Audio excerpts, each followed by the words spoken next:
கடந்த தேர்தலின் போது 505 வாக்குறுதிகளை அளித்த திமுக அவற்றில் 66 வாக்குறுதிகளை மட்டுமே நிறைவேற்றியது. இப்போது திமுக தேர்தல் அறிக்கையில் இடம்பெற்றுள்ள வாக்குறுதிகளில் 63 முந்தைய தேர்தல் அறிக்கையில் இடம்பெற்றவைதான்.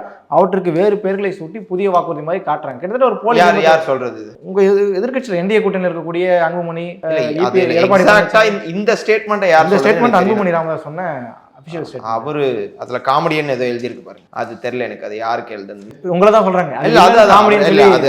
வாக்குறுதியே வில்லன் காமெடின்றாங்க. அது ஹீரோ கிடையாது. ஹீரோ கிடையாது, காமெடியன் வந்து அவங்க.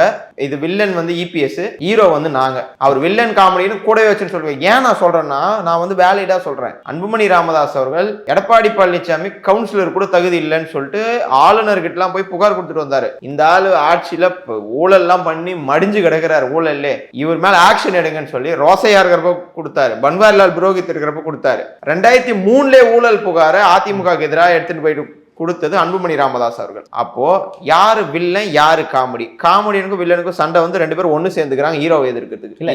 இல்ல வெயில் நான் சொல்லி முடிச்சேன். இல்ல ஏங்க சப்ஜெக்ட் தான் நான் பேசுறேங்க. இரு, நீங்க கேள்வி கேட்டீங்க, நீங்க ஹீரோ வில்லன் சொல்றீங்க. ஹீரோ நாங்க, வில்லன் காமி அவங்க. இது 2 பேருக்கு தான் ஃபைட். அவர் என்ன சொல்றாரு, 66 வாக்கு கிளைமேக்ஸ்ல ஜெயிக்க போறது ஹீரோ தான்.